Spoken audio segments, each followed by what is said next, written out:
June 8th. Mary, roll call. Commissioner Asani, Here. Commissioner Longback, Commissioner Chen, Here. Commissioner Gordon-Gray, Here. Commissioner Lee, Present. Commissioner O'Neill, Here. Acting Chair Taylor, Here. Council Liaison Hu. Here. Any agenda changes, requests, deletions? The agenda's in front of everyone.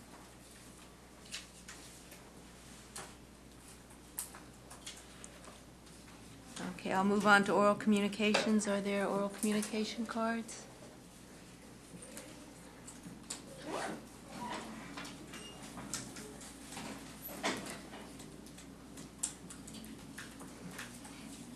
Thank you, Mary. Let me just give a brief introduction to oral communications. We're really pleased to have you here. Just want to reinforce that we can listen. Since it's not an agenda item, we will not respond, but we're really happy that you're here to speak to us. I'll read a name, and I'll ask you for 3 minutes, and then follow up with the second person. So speak over there. Over there, yes. Thank you. The first card I have is Robin McCloskey. Robin? I'm going to defer to Okay. Karen and let her introduce. Sure. I'm Is- Kieran Gand. I'm happy to Can you please go over there? Are you speaking to an agenda item? No. Just to the open, oral Okay. communications.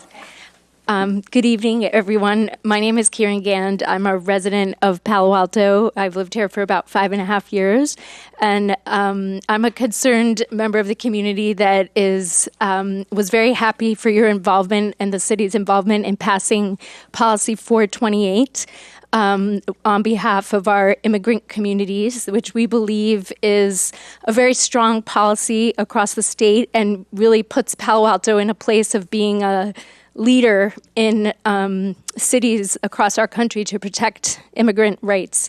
And we do believe that as members of People Power, that there are a few adjustments to this policy that would help to strengthen the clarity of the policy for both the police force and for our immigrant communities.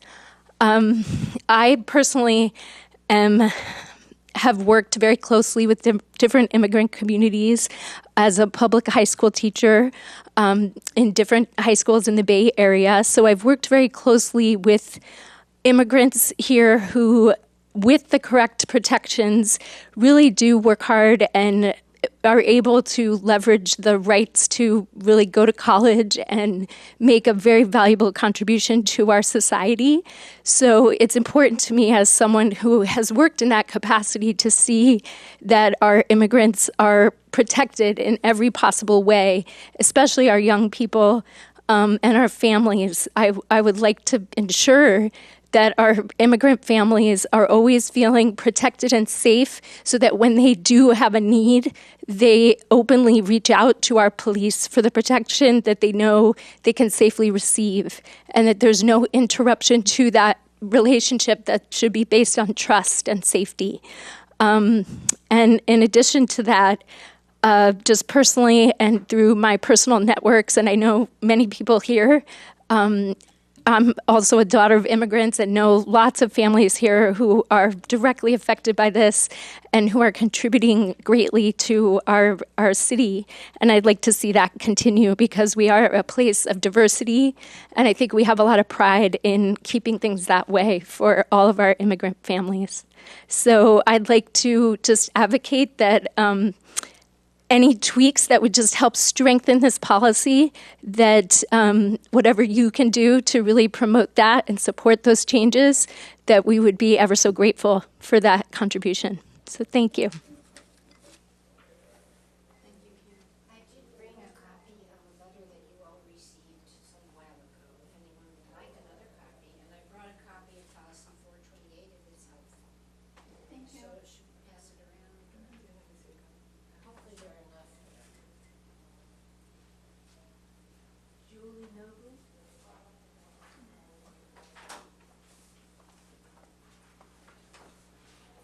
Hi there, I'm Julie Noblet. I've lived in Palo Alto since 2002, and I'm here with my colleagues from People Power to speak in support of some changes to Policy 428, which, as my friend just said, is really fantastic. It comes the closest, as I understand it, to the ACLU's recommendations for such policy. And so really what we're asking for is a disambiguation of some of the language in the policy, and I'll just say my husband is the son of immigrants who came here to Palo Alto in the 50s, and I was disturbed to hear this year that, since my husband does work as a intern therapist at Gunn High School, of incidents of immigrant kids getting harassed at Gunn High School. And it just brought home to me that our current administration has made ordinary citizens feel comfortable engaging in behavior like that. And unless our police department is really strong and airtight in enforcing the rights of immigrants not to be unduly harassed or turned over to immigration inappropriately, then some of us are unsafe, and if some of us are unsafe, then we're all unsafe. Thank you very much. Thank you. Harvey, you read this alphabet? Hi, I'm Harvey Alcabez, Palo Alto resident since 2003, and also I work in Palo Alto. And like my colleagues here, I just wanted to both commend that Palo Alto does have a very strong policy, and as a resident, I feel proud of that, but I would love to see it be even stronger and more airtight. And I have many coworkers and neighbors who are immigrants, and as far as I know, most or all of them have legal documentation, but I want them to feel fully welcome and that they're in a community that welcomes and supports immigrants of all kinds. So anything Palo Alto can do to make it clear to everybody that we fully support immigrants is good for all of us. Thank you. Thank you. Beth Mills?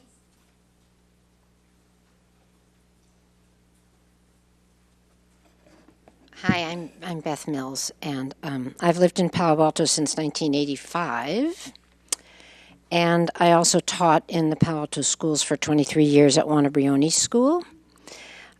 First, I want to just say that when that ban went into effect and everyone rushed to the airport, I had such a terrible feeling, because I remembered that in the late 1930s, there was also a ban in America.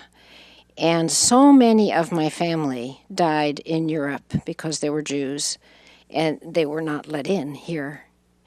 There was a quota that they never changed, even though millions of people were in need at that time. And so it just brought back to me this terrible scene of families with young children and, having nowhere to go and all that. So it was very emotional for me. I'm also here because I have worked with a number of undocumented families when I was still teaching. I'm retired now. And their situations always were deeply troubling to me.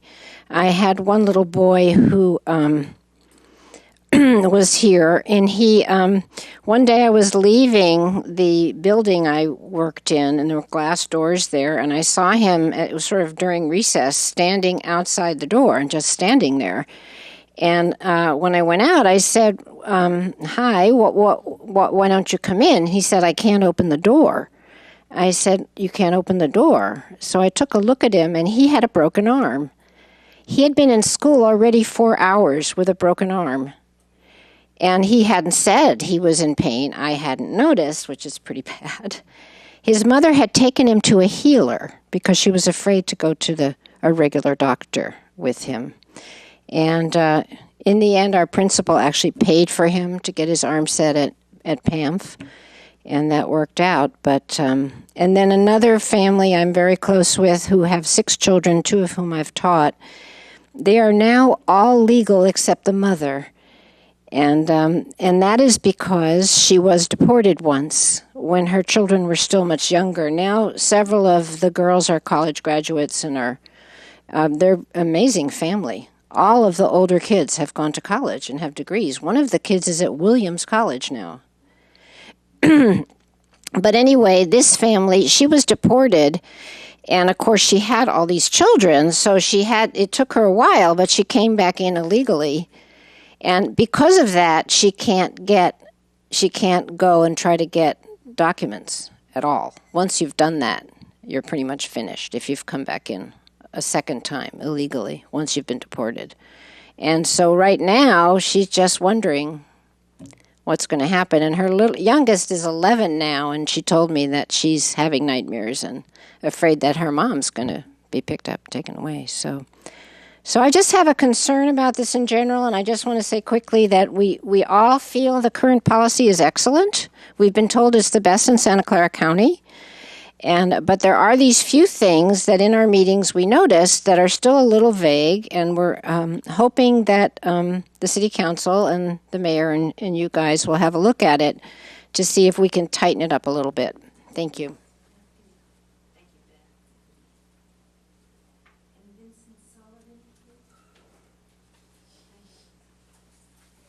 Good evening.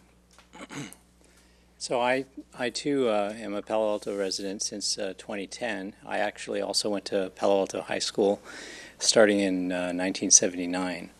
And I'm here also to express my support of Policy 428 and the recommended tweaks to it to further strengthen it. I'll just say that from what I've observed, it interferes with the connection between people and the police force. To have them viewed as agents of ICE, and that the community would actually benefit, in my view, from having a policy that clarifies that the local police are not ICE agents. That's all. Thank you to each of you, and thank you as a group for taking the time to talk to us. I appreciate it very much. Thank you for the documentation.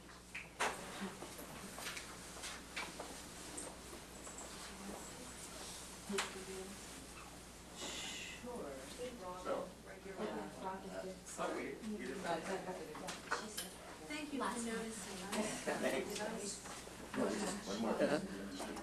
You're not rid of us yet. Hi, everybody. I'm Robin McCloskey. My husband and I moved to Palo Alto in 1992 when he became a postdoc at Stanford.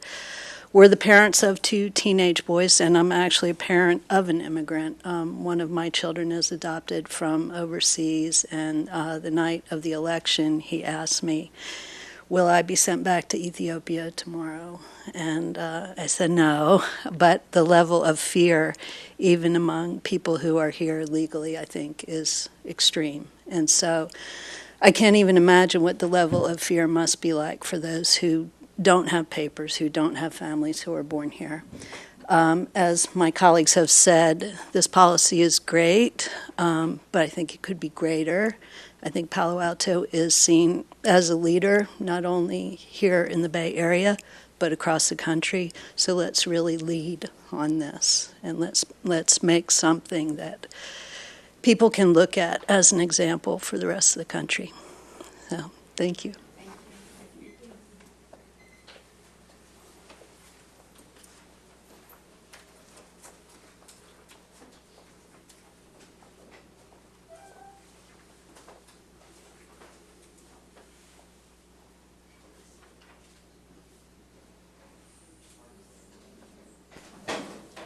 Well, we'll begin the formal part of our the business part of our meeting with good news. We have a new Human Relations Commissioner to meet. Thank you very much for joining us. Congratulations.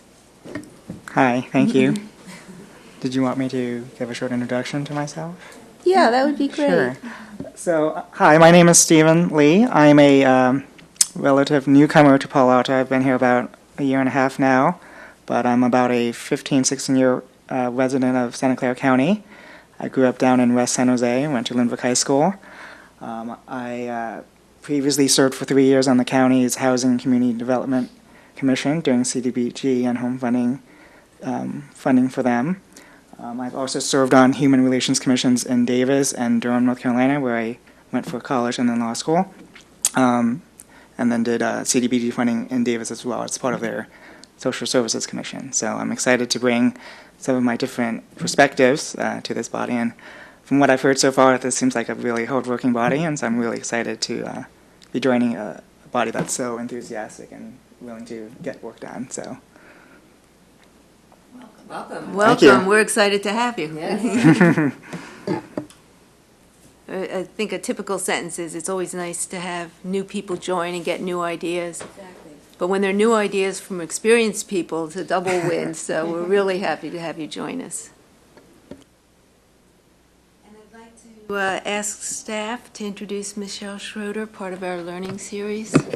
We're really glad to have Michelle. Why don't you come on up, and you could sit there, and we'll have a nice microphone. So Michelle is with us tonight, and you're used to seeing Georgia Basile. So I sent the invitation to Georgia. She said she couldn't make it, but I said, it's really nice for us to be able to see the depth of the organization at Sala from perhaps a different perspective. So Michelle is one of their supervising attorneys, and she will be giving us just a short overview of Sala. I said just a short one that'll help for Commissioner Lee, but to really spend some time on the issues that they are seeing in the community with the individuals that they see. I think it's really, the timing is good, given that three commissioners are working on an elder abuse event, to be able to, maybe this presentation will help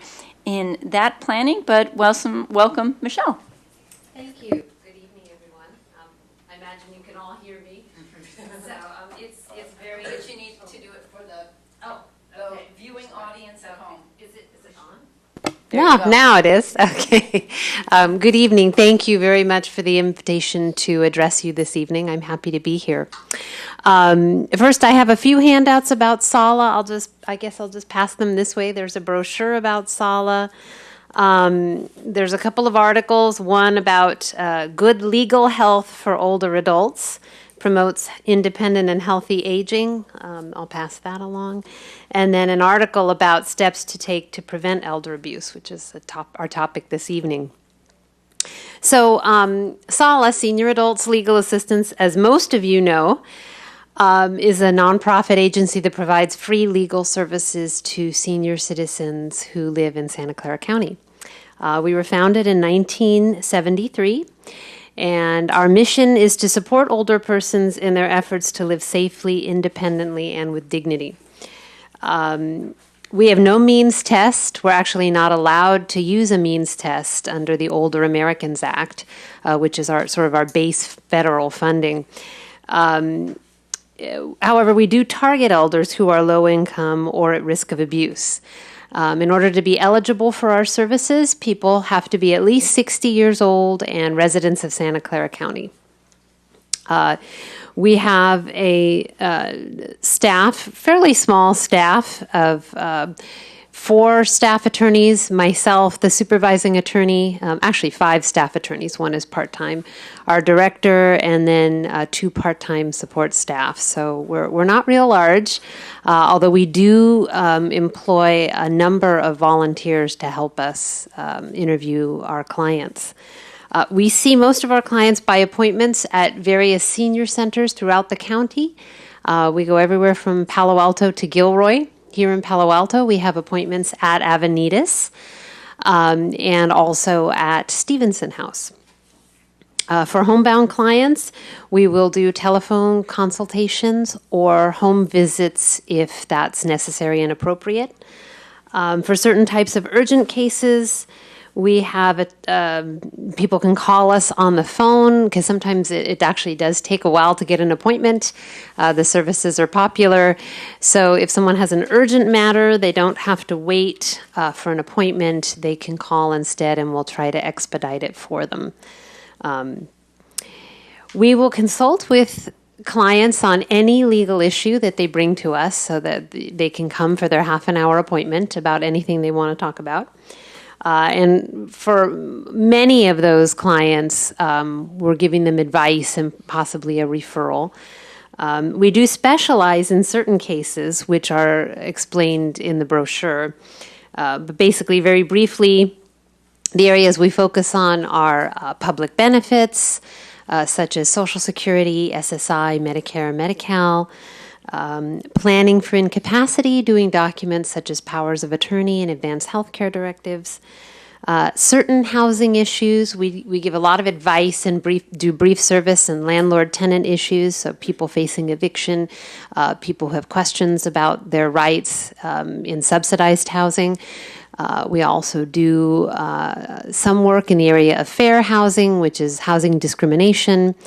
And finally, addressing issues of elder abuse is also, unfortunately, one of our specialties. It's had to be because we see a fair amount of elder abuse.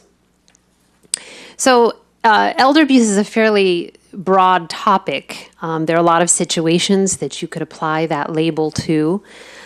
So elders are vulnerable to many different kinds of abuse. So we're talking about physical, financial, emotional, psychological. It could include assault or threats of assault, neglect, abandonment, isolation, theft of property or assets, identity theft. And the perpetrators of the abuse are, unfortunately, many times family members or friends, sometimes caregivers, paid or unpaid, sometimes tenants, unscrupulous business people, strangers. There's unfortunately a long list of people who can take advantage of our elders. I'll tell you a little bit about the typical case that we see at Sala. Our typical case is a senior citizen living independently in his or her own home who is being abused by an adult child or grandchild that is living in their home with them.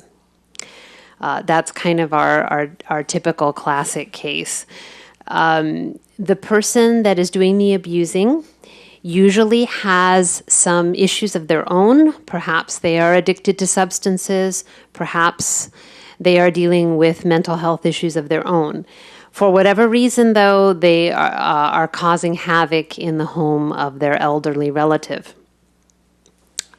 Most of the cases that we take involve some sort of physical contact or the threat of physical abuse. Threats such as "I'll kill you" or "I'll burn the house down" are fairly common in these cases.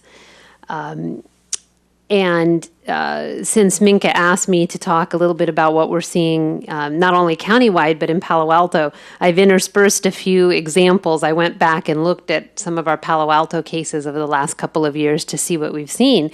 And we did actually, a couple of years ago, have a case like this from Palo Alto. I won't give too many details so as not to inadvertently identify her, but suffice it to say that she was in her 90s and living with a relative, and that relative knocked her down and grabbed her cane, which of course could be very dangerous when you're in your 90s. In addition to the threats of physical abuse, we also hear about various methods of intimidation, verbal abuse, isolation from other family members.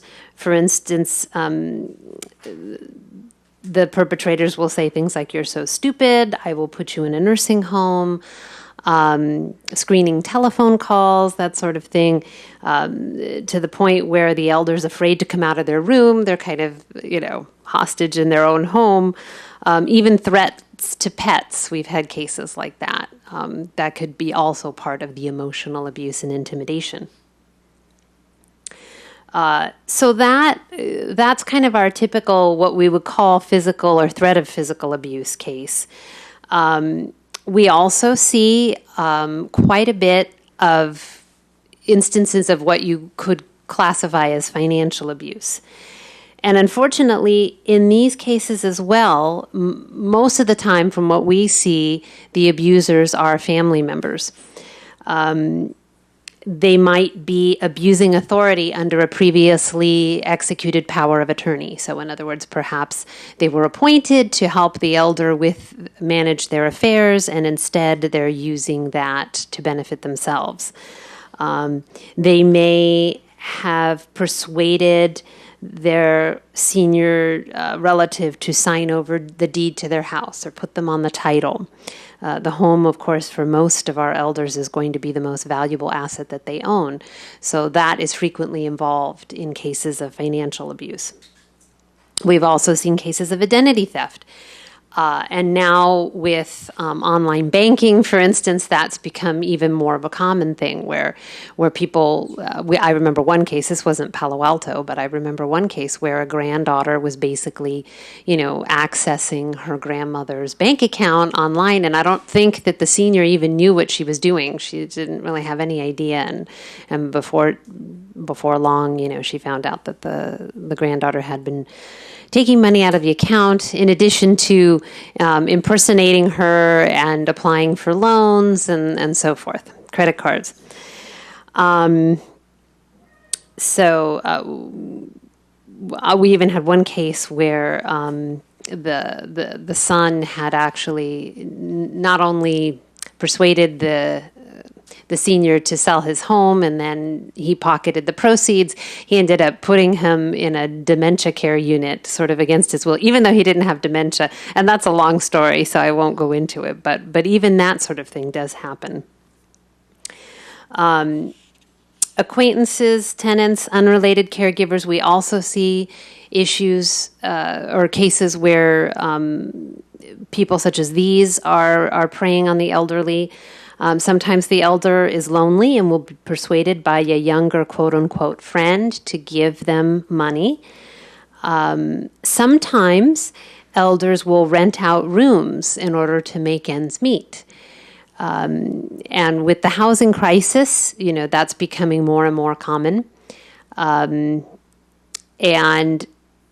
if they don't do screening well, they could end up with someone who is abusive.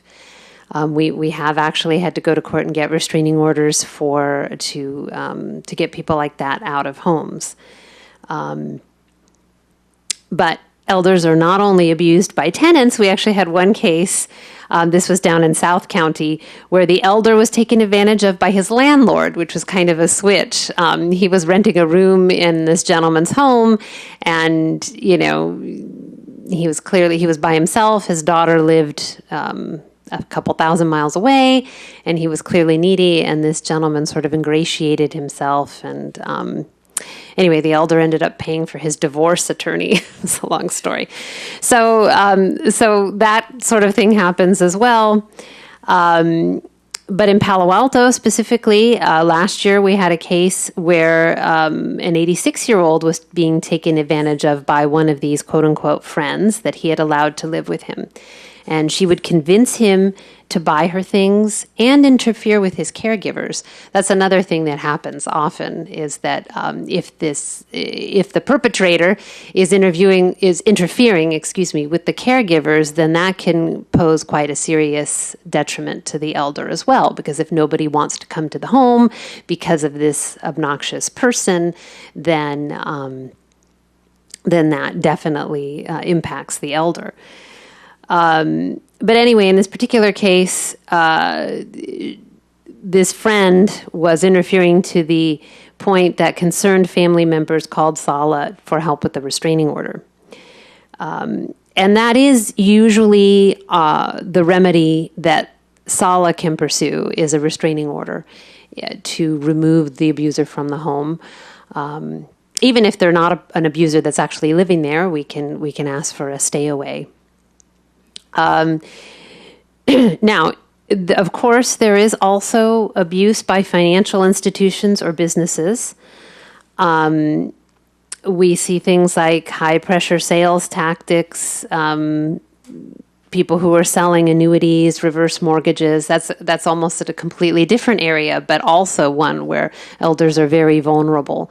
They can be talked into unsuitable investments or mortgages. And if, in addition to being a senior citizen, they also belong to another marginalized group, such as an immigrant community, that can compound their being vulnerable. In fact, right now we have a Palo Alto case where our client was part of an immigrant community and she trusted one of her own, so to speak, someone who is also part of that community, who happened to be a life insurance salesman. And she asked him for help in rolling over a 401k and ended up with a life insurance product that she did not ask for. So we see that as well. Yet another area, broad area of financial elder abuse would be scams. And everyone is familiar with this, where you get these phone calls, oh, you've won a foreign lottery, just give me your bank account number so that I can deposit money. Or you'll get a call saying, oh, your relative, your grandson is in jail in Mexico and you need to wire money to bail him out.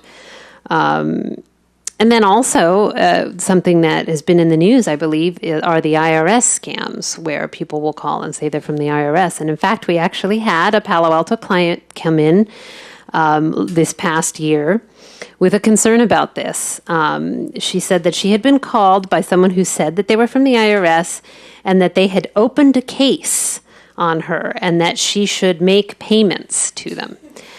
So fortunately, she did not make any payments, and our volunteer who saw her at Avenidas, I believe, assured her that this was a scam, that she should not have any more contact with these people, and that if the IRS wanted to interact with her, they would send her a letter.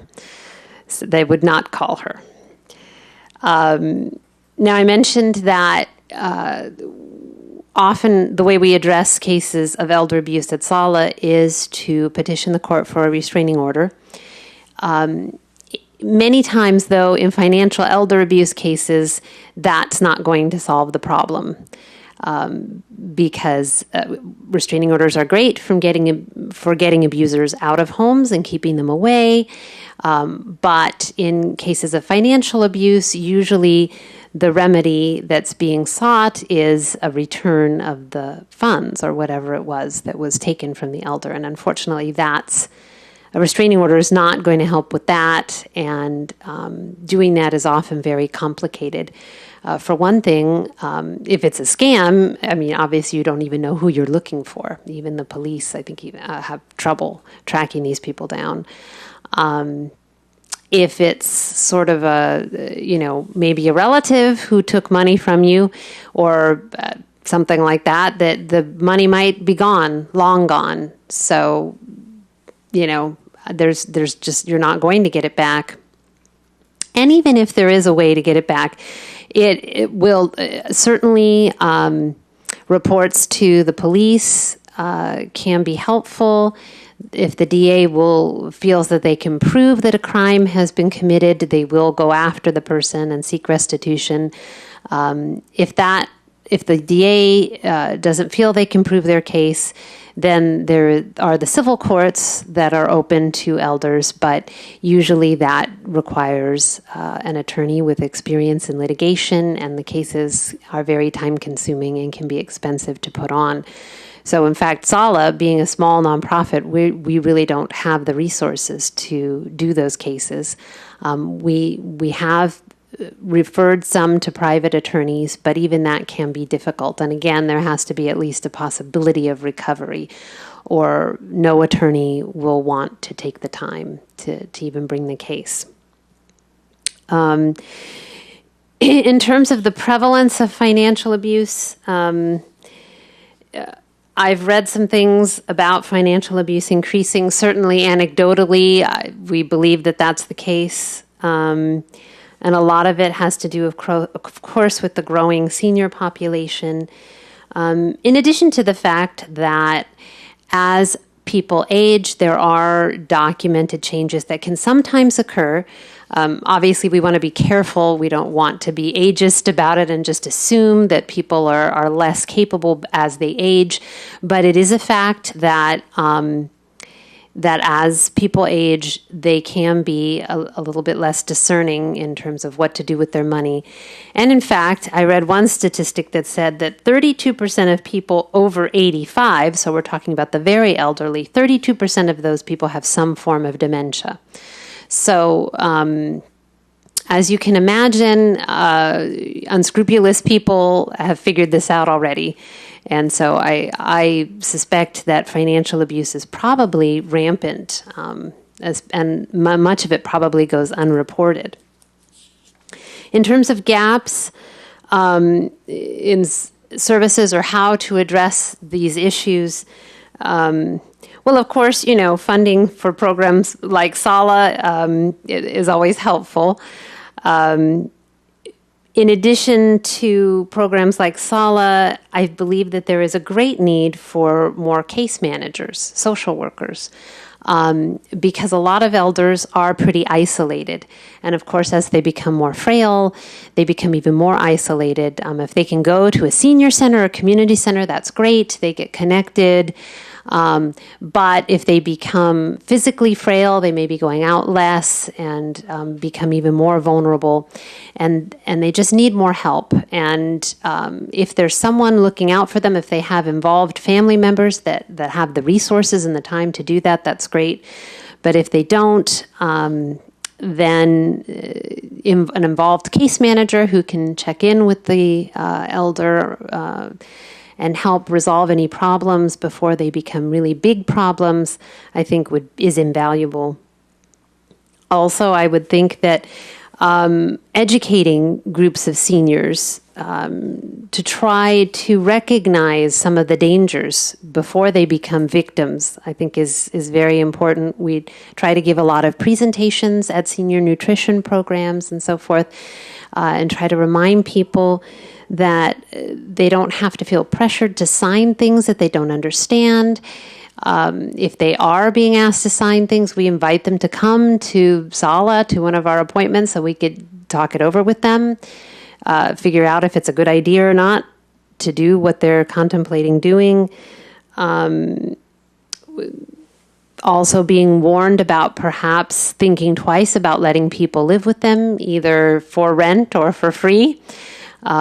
Because that can also create a whole lot of problems that they might not anticipate. So I think education is also a way to address some of what we're seeing. That's basically all that I have, and I'm happy to answer questions. Yes?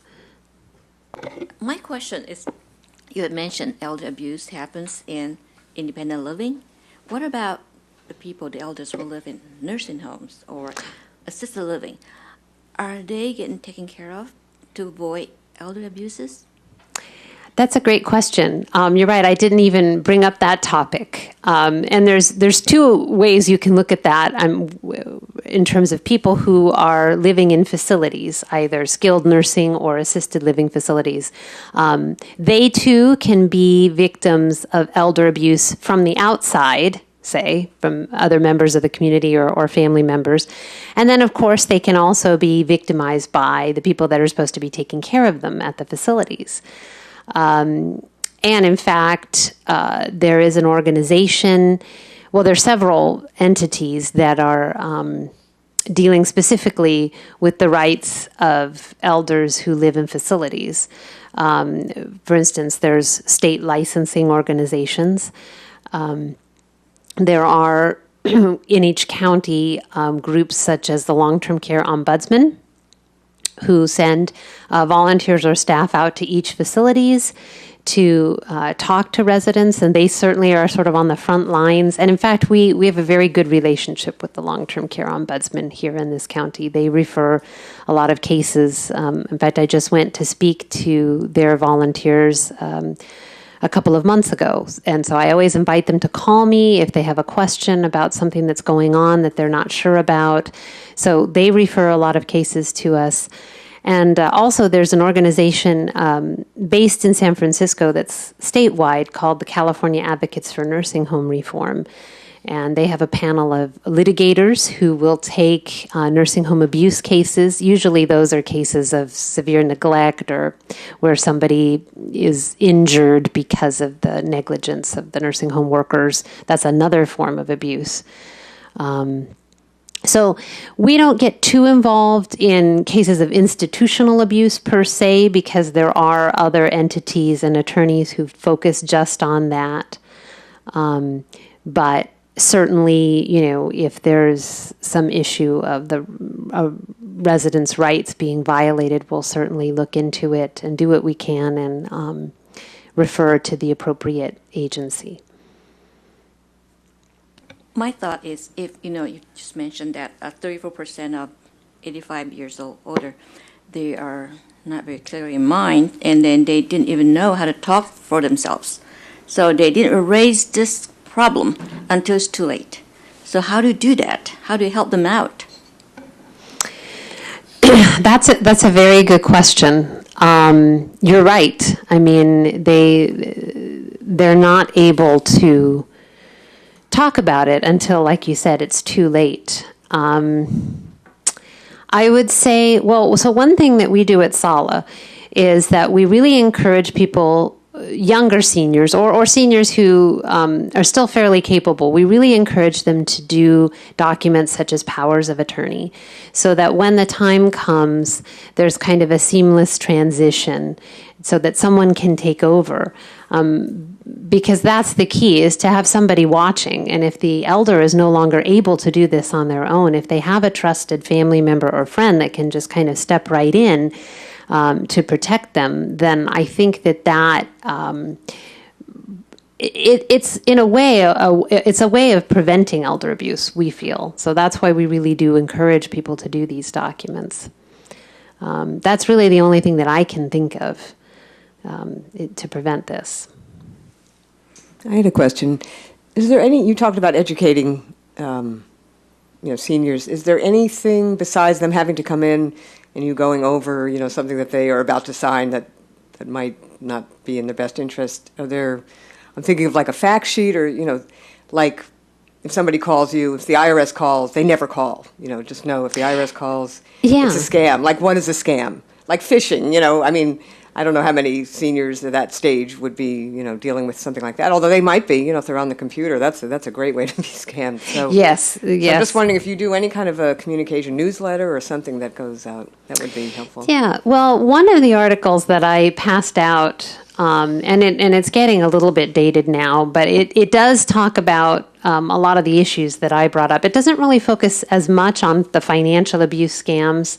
But we do have that, and also there are other resources. I believe there are some state agencies that have put out some really good materials. Gosh, I can't think. Maybe it's the California Department of Consumer Affairs. I think there's an Office of Privacy Protection. There are some agencies that have some good materials that we have been given and we have given out at presentations. But it's a good suggestion, actually. We probably could make one up ourselves to pass out. Just the current scams that are going around and that sort of thing. That's a good suggestion. Thank you.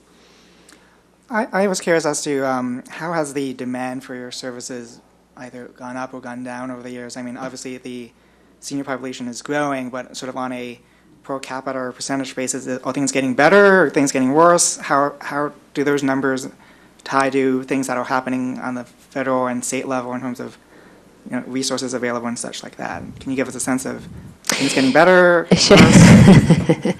Well, no, the funding never seems to really keep pace with the growth. I personally have worked at Sala for 22 years now, and we're just a whole lot busier. I mean, we were busy. I thought we were busy back in 1995, but we're just very, very busy now. Not only because there are more seniors, but, fortunately, I believe that people are living longer on average. Back in the 90s, it used to be sort of, we didn't have that many clients in their 90s. We had a few, but now it seems that we have more and more. It's not uncommon at all. So, no, the funding really hasn't kept pace with the demand in our services. Are there any particular services or nonprofits sort of upstream that you feel like additional funding or support of would help sort of bring down some of the demand for your services sort of downstream that sort of help mitigate the problems before they arise? Because you really come in sort of after things have happened, right? And I mean, you mentioned education, but are there particular services or nonprofits that we could be supportive of that help sort of with that pipeline? Well, I mean, I did mention the case management, although that's a big job. I mean, the county has funded a fairly new case management program, and they got busy right away. I mean, they ended up with a waiting list, I believe, almost immediately because the demand was so great. Yeah, I probably other than case management, it's hard to say. And all the other agencies that we work with, like the long-term care ombudsman and so forth. It certainly prevention is important, but to a certain extent, you're not going to be able to prevent all of these problems. And we're not talking about just elder abuse, but the other issues that we deal with, the problems with the public benefit programs and so forth. Sometimes there's really no amount of prevention that's going to totally eliminate those problems. But it's a good suggestion. I mean, I certainly appreciate your question. I mean, do you feel like there's enough support to at least address the issues that are preventable? I mean, the percentage of things that are preventable, are those getting the support that they need? Probably not. No, I'd have to think about that. Actually, I could think about that, and I could talk it over with our director and see if she has any ideas. And Sala does do a certain amount of prevention as well. I mean, I mentioned the planning documents that we encourage people to do. That's certainly sort of a proactive, preventative measure as well. And the senior centers, the community centers, a lot of them focus on healthy aging, keeping seniors active. I mentioned seniors being connected to community. I mean, all of that is preventative also, clearly. So all of that is very useful and beneficial. Thank you. I had a question about the rise of senior sexual abuse. There have been some very, very disturbing articles recently published on internet media about seniors being sexually abused at their living assistance facilities or even in an ICU unit at a hospital. So are you seeing a rise in that as well? Personally, I have not seen anything like that come through Sala. I mean, yes, that certainly is very disturbing. And that would probably be, again, something that would be beyond what Sala would handle because, again, licensing, ombudsman in the case of skilled nursing facilities, and, of course, the police and the district attorney would probably be the ones that would be more focusing on that. So... But I mean, it just goes to the point of, as elders become more frail. I mean, I imagine that a lot of these elders they may have had dementia or some communication barrier that made them particularly vulnerable. I'm guessing. So I was thinking along a line that might be parallel to your suggestion, Commissioner Lee. But we have a lot of classes about how to parent when you're first having young children, but we sometimes neglect to say how to age or how to take care of a parent instead of taking care of a child. Maybe the Elder Abuse Subcommittee should be thinking about ways of incorporating preventative training, awareness training into some of the programs we do. Thinking of a program that Channing House did last year that covered housing and healthy aging and a lot of positive things, and it was well received and extremely well done. But maybe there's a place in there to put some preventative and some preventative measures and some resource literature. I agree. I think that's an excellent suggestion, and particularly with family members who are caregivers. It's very overwhelming for them. Even if they want to do the right thing for their family member, sometimes it's hard for them to know what to do. And there's a lot of things that they have to navigate, everything from the caregiving system to the Social Security Administration to, all of these different things. And I think anything that you could do to support them and to give them information would be beneficial, certainly. Chair Stinger, I was going to ask a question as well when Commissioner Lee brought up the issue of, what other issues could we maybe have an effect on. It made me think of the touch points in a senior's life. We talked a lot about the senior center, but wondering if SALA has done training for physicians, because a primary care physician is often the key person that a senior sees outside of their life. Have they been trained through SALA, or do you know of training of physicians on elder abuse issues? And was just even putting that thought out there for our little subcommittee as well. Well, SALA has not done any training for physicians that I'm aware of. We certainly do a lot of training for social workers, case managers, people involved in public health.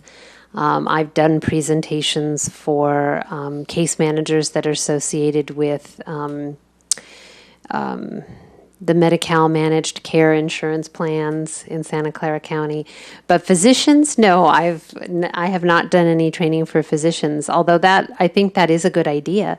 I imagine that they have some kind of continuing education requirement, and hopefully that's being addressed there.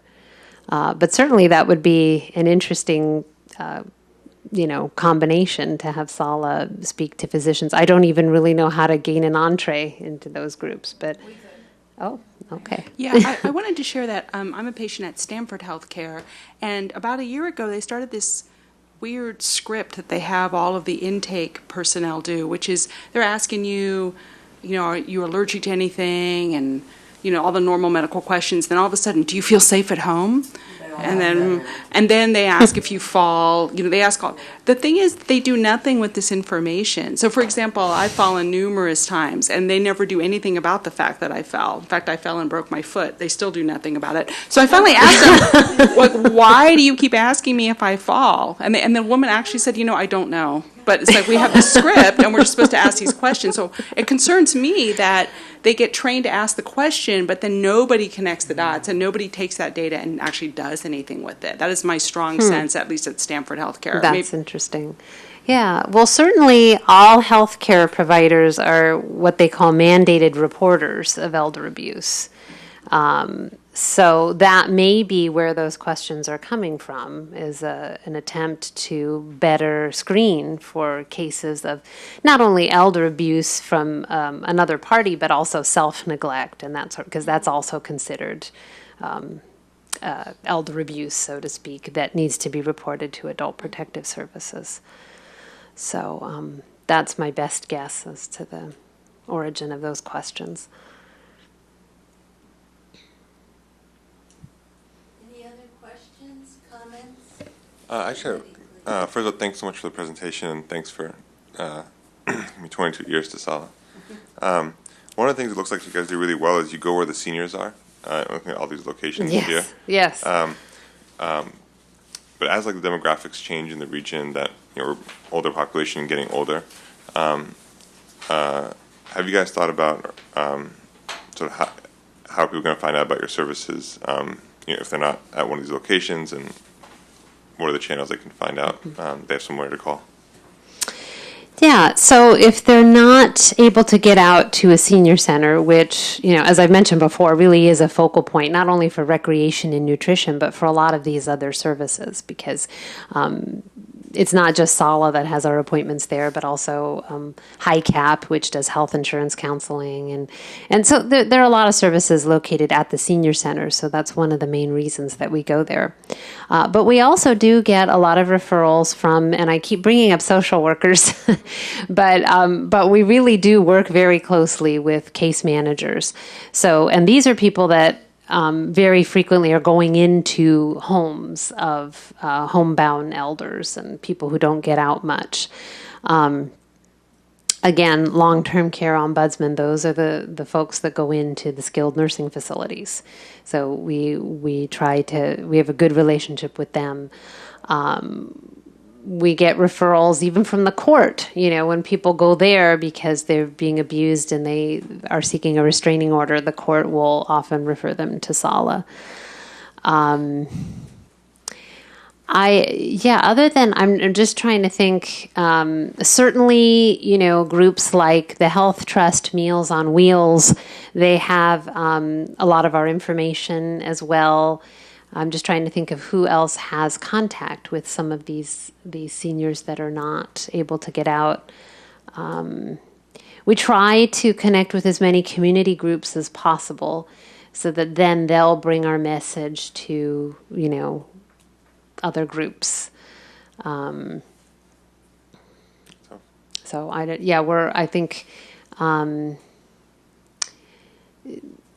a group called Agents for Change that focuses on issues for elders, and the members of that group are in turn connected to a variety of other community groups, and so hopefully the message gets out that way. If you have any suggestions, I'm certainly open to them as well, if you have any other ideas about how we can get the message about Sala out. My only thing is just that I think there's a lot of seniors who live in apartment buildings. They might not be senior apartment buildings, but sort of, regular apartment buildings, but, they live there because it's easier to live in an apartment building than a big house. I wonder if that's an avenue that's going to have a growing population of folks who want to be aware of Sala.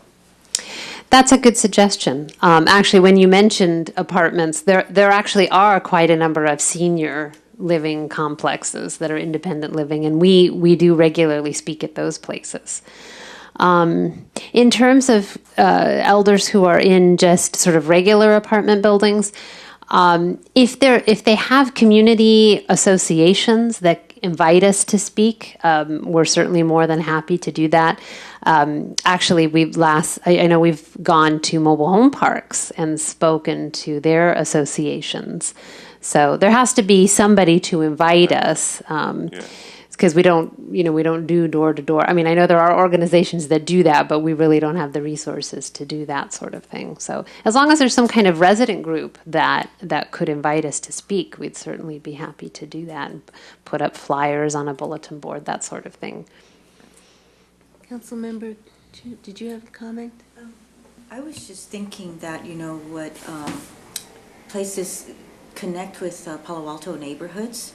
They're actually an umbrella group that represent a lot of the neighborhood residential associations.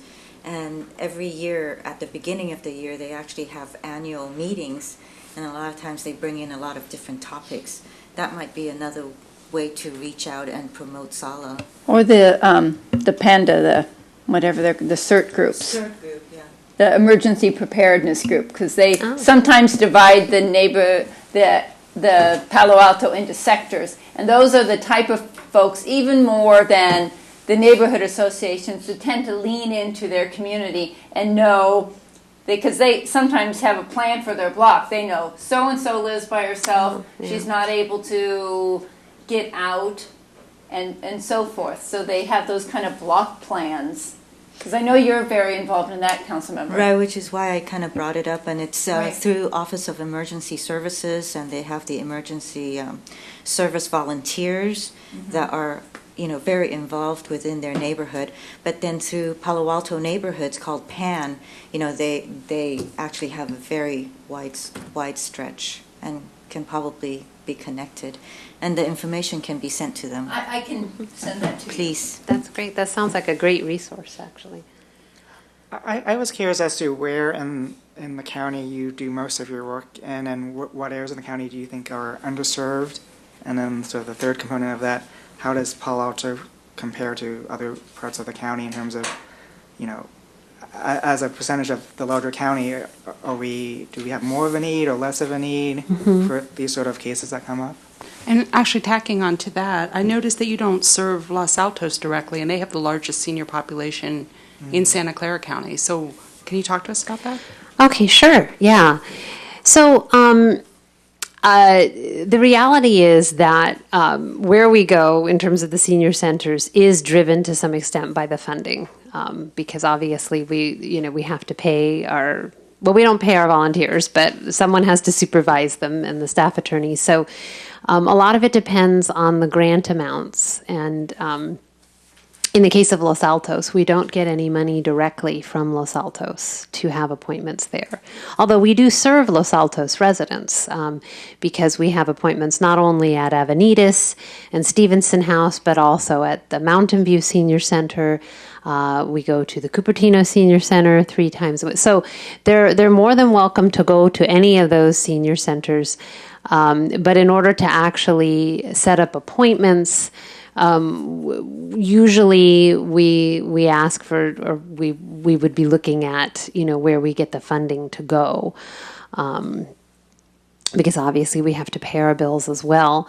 That said, I mean, we're fairly spread out. I mean, we certainly come here.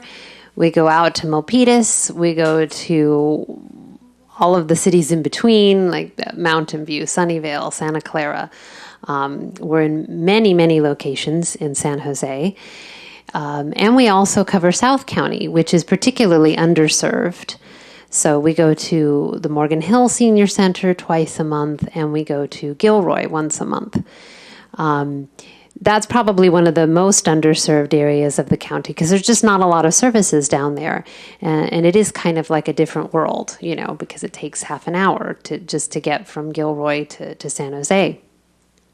Palo Alto, you're certainly blessed with a lot of resources here. Although geographically you also are a bit, you're removed from San Jose. So that does affect the ability of residents here to get services that are centered, since a lot of things the county seat, down there. Also, in Palo Alto, there are many, many low-income seniors. I don't have the statistics off the top of my head, but I know that Georgia has told me numerous times that a pretty high percentage of the people we see here in Palo Alto are fairly low income. There are downtown, there are low-income senior housing complexes. So, we do see some low-income people here.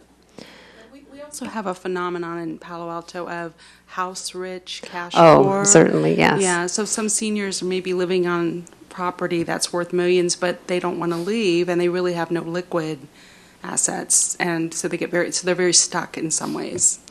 No, that's a good point, and especially if they bought their home decades ago with the appreciation. Yes, that happens all over the county, but particularly here, I'm sure. Well, I think our seniors like to age. Many of them like to age in place, and so now they're struggling with Absolutely. lack of income and a Yes. house that they can't keep up, and Yes. family members who can't afford to live here. So now the family's dispersed. And so we're getting that phenomenon of the generations getting separated and seniors getting kind of isolated here in our community. Yes, yeah, we've definitely seen that as well. And, you know, the whole house rich, cash poor phenomenon also leads to a desire to somehow tap into the equity in their homes, which is why a lot of seniors are interested in reverse mortgages, which then leads to, you know, potential abuse there if they get into, you know, a not so great deal, because reverse mortgages can be helpful in some ways, but there are also some distinct disadvantages to them from what I understand. So people have to be really careful.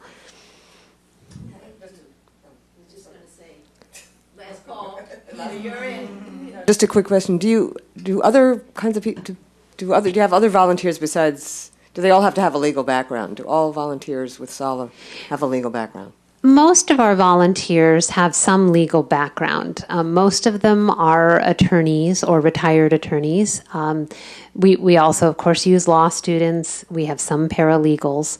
Although it's not strictly speaking necessary. You know, if a person has good communication skills and they're interested in learning, mostly the volunteers do the interviews. They do the intake interviews. So they're not really giving legal advice per se at the senior center. They're mainly meeting to get the story, and then we follow up with the advice later.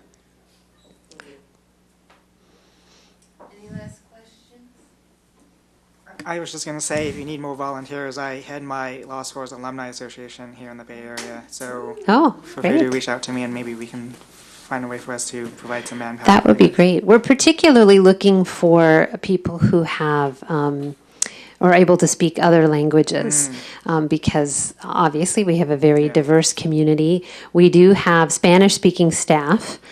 But other than that, it's sometimes a struggle for us as a small nonprofit to be able to adequately serve, you know, all the different groups in our community in their languages. So we do have some volunteers who speak Mandarin and one who speaks Vietnamese, but we're always looking for people who speak other languages. So. Well, I just want to thank you sincerely for speaking with us and for the work that you do. I think we all have our stories about seniors and parents, and it's a tough road, and any help we get is much appreciated. So thank you. Well, thank you. Thank you for your support. The Commission's always been very supportive, and thank you for the opportunity to speak with you tonight. Thank you. You better be nice to Lana. Some food to think about, Jill? Commissioner Ronan? Yeah. Okay. Can you push your button? Yeah. Sure. We're going to go on to elections for the coming year. This is the point where we change. We have a new staff, or new commissioners on board. And I've been given a very specific protocol to follow, and I will step us through this piece by piece. Thank you. So I'm going to begin by explaining the general duties and responsibilities of the chair. In my role as acting chair, I think I've seen the range, but if I'm omitting something, please fill in the gaps. Conduct the meetings. I think the most interesting and satisfying role of the chair is to be on the leadership committee and help set the agenda for the subsequent meetings. Speak to council when we have a resolution or a letter or a follow-up that we want to present. I don't think that there's much more time, maybe an hour or two more than beyond being a commissioner and beyond committee assignments that are required. Is there anything else? An hour or two a week or a month? An hour or two a month. There's additional meetings to plan the agenda, and that's like a regular monthly meeting, so anyone who's in leadership has to be aware of that obligation. And there's just the miscellaneous issues that staff is in touch with the chair about, so that is really dependent on what's happening.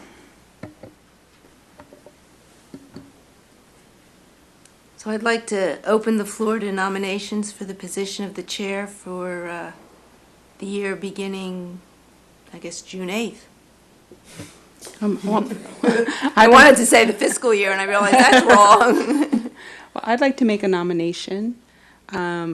As you all know, Valerie Stinger served as our vice chair last year with Chair Greer Stone, and Chair Stone subsequently left us to go join the county HRC. But in the interim, Valerie, I should say Commissioner Stinger, or Interim Chair Stinger, has done a fantastic job, and I think she's very well positioned to take over as the chair for next year, and I very much think she would be the best person to lead us in that direction, so I would like to nominate her. And second the nomination. Can you keep your microphone on, Chair? Thank you. Thank you. I'd like to accept the nomination. Floor is still open for nominations.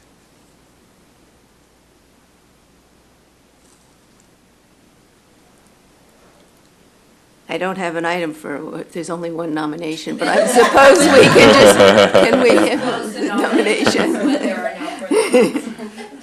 I want to be very precise. You told me to follow this very carefully. Yeah. So can I hear a motion to close the nominations? Motion to close the nomination. Seconded. Can we do we need a paper vote?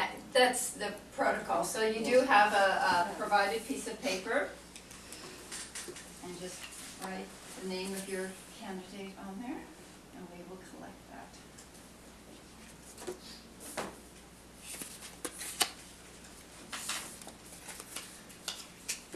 The suspense is killing me. I wish we could do this to Trump. Thanks, man.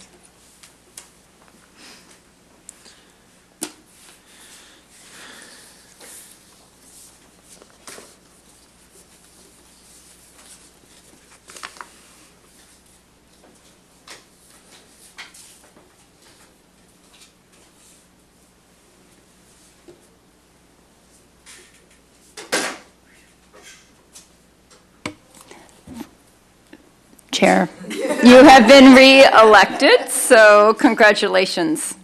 Congratulations, Chair.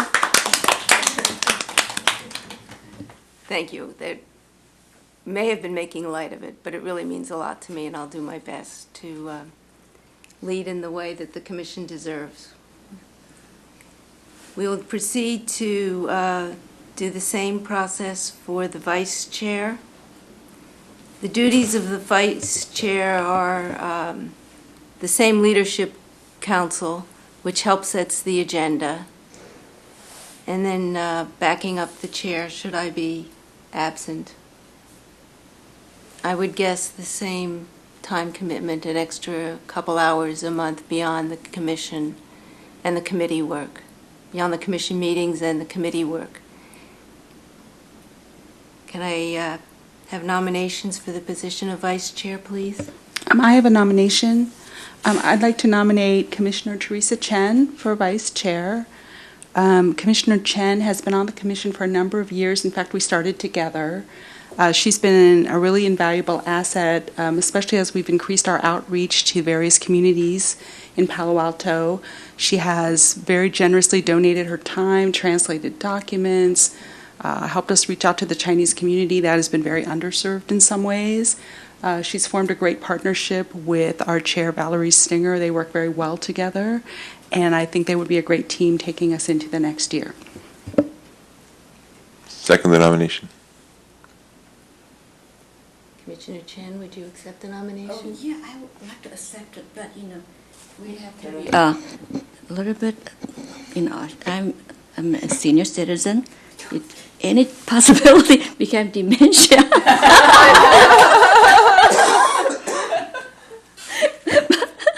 But I'll do the best in my capability. Thank you. I would like to say, even demented, I think that Teresa Chen would be our best vice chair.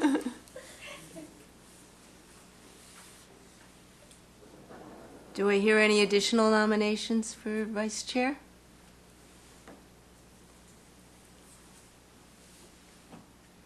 Then I'll ask for a motion to close the nomination. I motion that we close. I'll second and ask for a vote. You have that paper in front of you as well. Yes.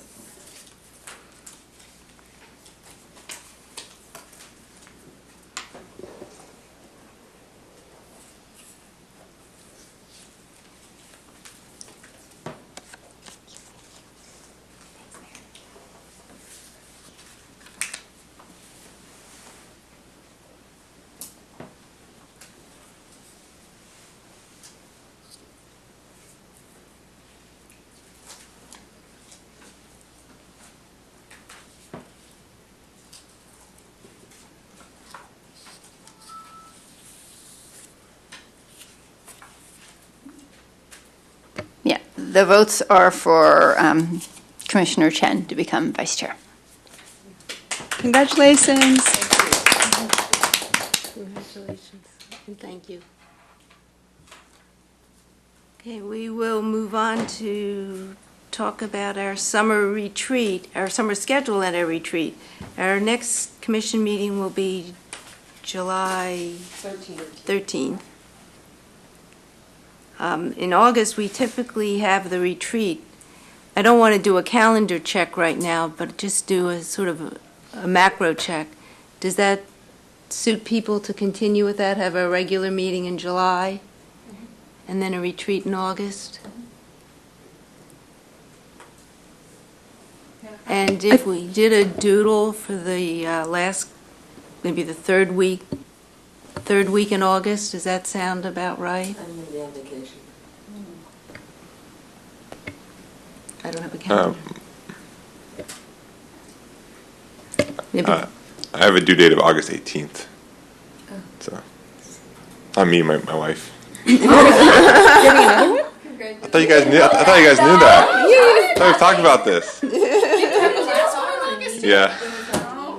It's deja vu. Yeah. I didn't know you were having another one. Oh, that's what you mean by due date. Yeah. I thought you guys knew You this. have an assignment due? He does, to be present. The first one was born like during our retreat. Yeah. So like deja vu. Unlike our former chair, you don't announce all of these events for us, so we weren't up and current. I guess you like August. Yeah. Congratulations. So if we plan for earlier in August, would you join us? Yeah, that'd be fine. That's when Commissioner Bramblatt said she was gone. Early Yeah. August till, she gave you a specific date, Mary? She just said that she was busy, and I think she said after the 18th, but let me look at that. Okay. Obviously, she'll be back because she has school-aged children. I would think school starts the week of the 14th in Palo Alto. I would like to mention too, we have on occasion had to push our retreat out to September, and so that I think that could be an option if summer vacation schedules just can't be worked out. And just a reminder, there is a study session the 18th. So it may be a good idea just to make sure it's before then, because it would be nice to report back to the council what your plans for the next year are. And I think if we work that through during the August retreat, it would be nice to be able to come back in our September meeting to finalize that. So I'd like to have the retreat prior to our September meeting. Maybe we could try a week or the week before the 14th, and then a week after, and see how we do on a doodle. Right, the Commissioner Bramblatt said she was gone, she's back starting the 15th. She's available starting August 15th. So which weeks would you like staff to try? The week of August 14th? Just those last 3 weeks in August? Just try. Could we see if there's any interest in the last week of July? Oh, well, that's 2 meetings in the same month. Well, We're going to probably end up having 2 meetings, right? Usually we have the retreat instead of a meeting, Oh, okay. instead of a commission meeting. well, I'd be okay with 2 meetings. I'm personally okay with 2 meetings, but We never prefer to be. asked Commissioner if, when her start date was, so I'm not sure. We had 2 meetings in July and none in August. That's what we've traditionally done. We have done 2 meetings in July and none in August, was that? No, I don't think so.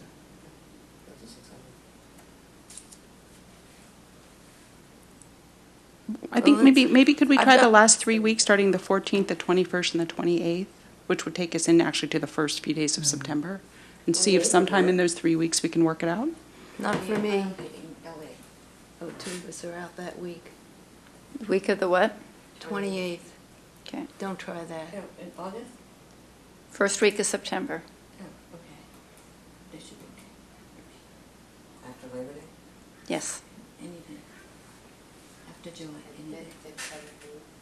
Okay. We'll just try a diverse group of dates. I think what it would be helpful to staff is, in the past, commissioner schedules allowed them to have some options for weekdays.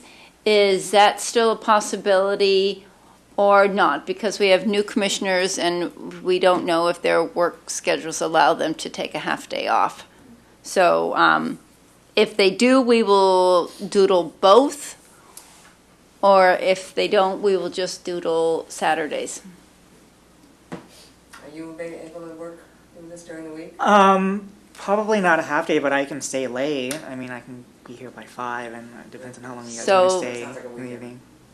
So it would be like what does staff think of a 5 to 9 retreat? No. It's okay. On a weekend. 5 to 9. On a weekday? Well, it's not any later technically than a regular meeting. 5 to We'd 9. provide dinner. Yep, we can do it. Okay. So we'll do some weekend dates and some weeknights, starting at 5 p.m. Okay, thank you. But hearty snacks, please.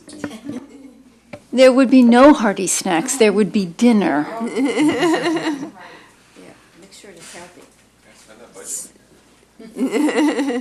You all have done a good job of using your budget and my budget over the last year, which I have very gratefully used for the wonderful things that the HRC has done. Thank you. So just in preparation for that, usually what we do is an icebreaker or a team building exercise, go over our programs for the previous year, and then do some brainstorming, some, I'd like to say, lightweight strategic planning. What are the needs of the community? What are the ideas? What programs from the previous year do we want to continue, which have run their course? What new programs do we want to start? So if you can be thinking about what things you'd like to champion in the new year, you can bring them forward at our retreat. So moving on to the work plan items. Do I have any updates from committees? I can give an update on the elder abuse event. So in May, I met with the WISE Planning Committee for the Community Health Fair, and they were very open and receptive to the idea of including an event on elder abuse in the fair, which will be held here in City Hall this year instead of in the Mitchell Park Community Center, which it was last year. We're still trying to nail down some of the logistics with them. So I've had a brief meeting with Chair Stinger, and she, Vice Chair Chen, and I will be meeting again this month to kind of clarify what our goals and format for the event look like, and then we'll rejoin the WISE Planning Committee and kind of nail everything down with them, and then we'll report back. But I think we're moving forward, and we're feeling optimistic that we'll be able to partner with the Y.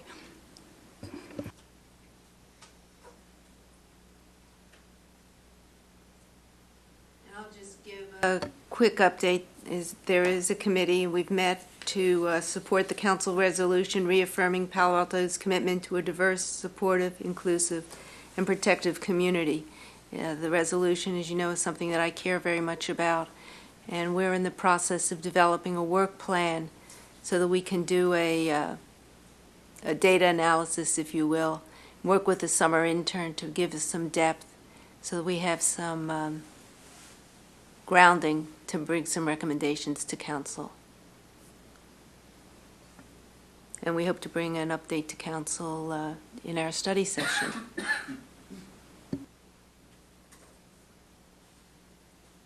Moving on to reports from officials, commissioner reports.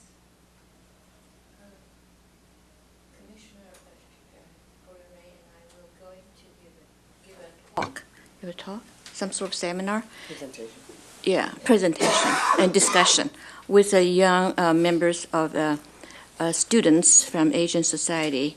Talk about, basically they want us to give them some experience how to organize a meeting, how to present meeting, and then start community events.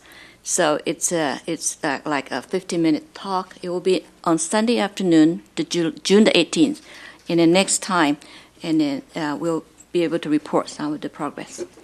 It's going to be a fun event to involve youngsters to talk about the issue that we're doing.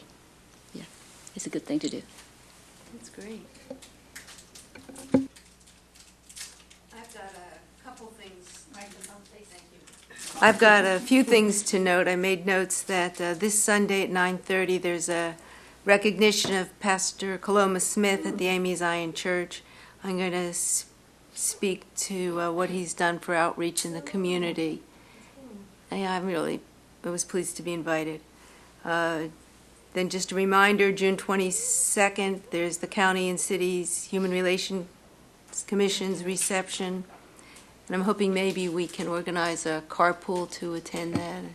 Yes, former Chair Stone got in touch with me yesterday, and he said no one from Palo Alto had registered, and he wanted to know why. And I said, well, going to San Jose at 6 o'clock on a weekday was not a very attractive, thing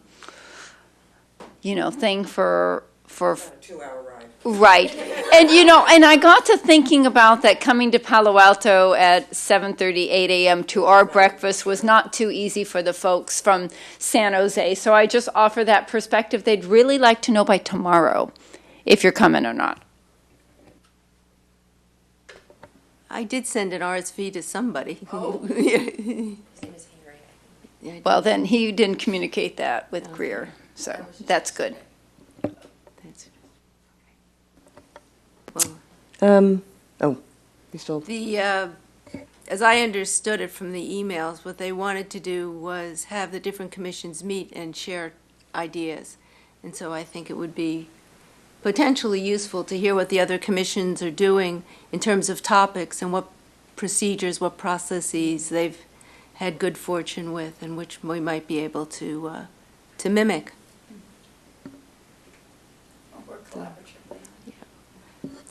And then the last was just to remind you, July 4th is the chili cook-off from 12 to 4. Already signed up? Done it 2 years in a row. Yeah. How's after Ramadan? Commissioner Lee, that would be a great opportunity. I signed up as soon as that email came. Good, that's what we like. We're not too competitive with the other commissions, but we do have a good turnout. Basically, we own this event. Okay? HRC, got to turn out, people. I just wanted to mention that I saw on the council agenda that they're going to be voting on our recommendations for the CDBG grants on June 19th. So if any of us want to be there, that's going to be voted on.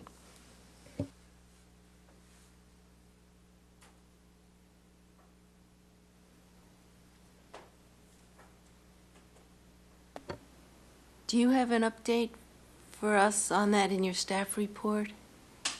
Do we need a comment on the, to council?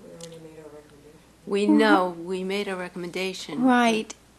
I think that's really the will of the commission. I know that you have been a little more proactive with his rep because there's the ability to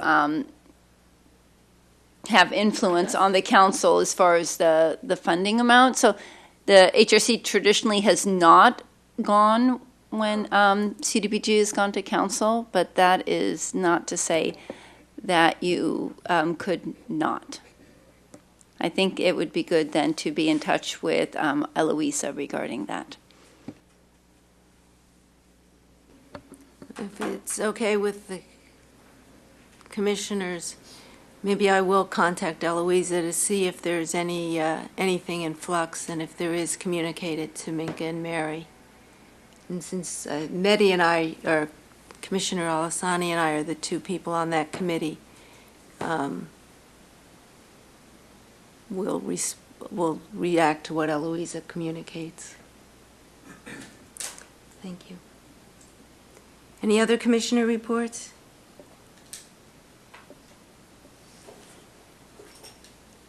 Councilmember Koo, council liaison report? Nothing to report. I think that's good. And then the staff? I just had a couple quick things. Two of them were already discussed, the chili cook-off and the HRC dinner. Just a reminder, we talked about this last time, and I know a couple commissioners have let me know they've signed up, but the World Elder Abuse Awareness Day, June 15th at, I was going to say City Hall, but this is on Julian, so Social Security, Social Services Admin. So I have a couple copies of these if you did not get it last time.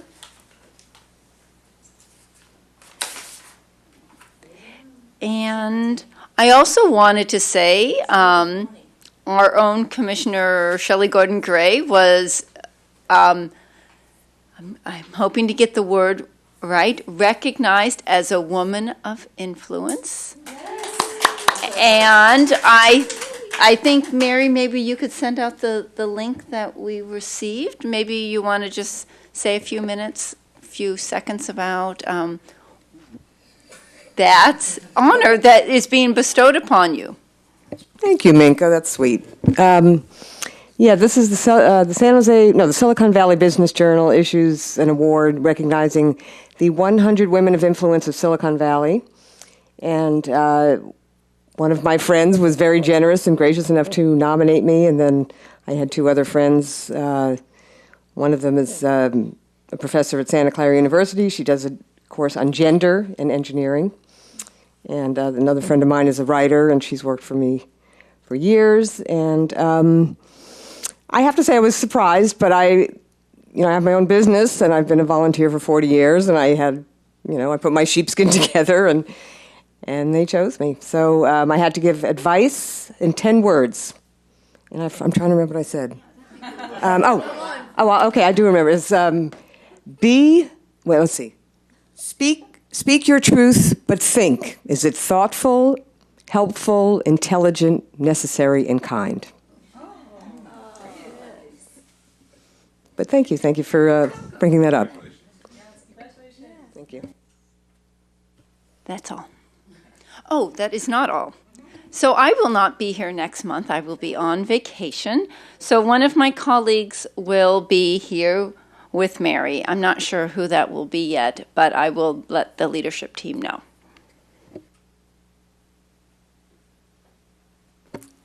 We'll miss you. I'm not going to be here in July, the next meeting, because I'll be on my way back from Africa. Ooh. Yeah. I'll be back the 14th of July. Wow. So will I. Stage you at the airport. Let's see what custom. Exactly. Well, for the meeting that everybody's going to miss, for those of us who are still in Palo Alto, topics. Coupa Cafe. Oh, I like it. No, do they film there? Yeah. Topics? I had a suggestion for a speaker. I really enjoyed the presentation we had tonight from Sala, and I wondered if we might get a speaker from Catholic Charities to talk about that other side of nursing home residents, because they do the ombudsman process, and it might be good to get their perspective. And again, I think it might be a helpful education for all of us in the ramp up to our elder abuse event this fall. They're also CDBG grantee. They owe us. One suggestion I'd like to make is in response to the group that spoke at the beginning of the meeting. It's rare you have that big of a group speak on one issue. I feel like we should be responsive to it in some capacity. So should we put that on the agenda? I assume so. If we're, You can offer that as counsel to the leadership. that's what I mean. Yes. Thank you. And I'm still interested in pursuing the gender equality issue that was brought up to us a while back. Or if we want, we could table it till the retreat and see if others are interested in working on it for next year. That was a discussion in leadership in the past, of some of these issues that have come for your consideration, that those would be considered as part of the subcommittee's work on responding to the council referral. But we can speak in leadership, and if there's some educational component that could be done ahead of time. But as far as an actual official response to that, they were wanting to take that up in their deliberation about the council referral, because the HRC has actually received, other than those two, some other folks that have emailed me asking for consideration of resolutions as well. So I think we have a very active base in Palo Alto who are very passionate about several issues. I think there's a question of how we will consider it, but there's not a question that we will consider it, so it won't get forgotten. Okay, great. I had a thought and I lost it. Oh, we do have the commendation for Dr. Brown. Do you think we could invite him and just do a quick read of it here? We could. Yeah, I'll put that down. I'm still waiting to hear from the clerk's office so that would be about that. A possibility. And just, you remind me of something that I forgot. I have agendized September 18th, so that's the same night that we have our study session, just a proclamation in honor of the service of Commissioners Stone and Savage to the HRC and to the city.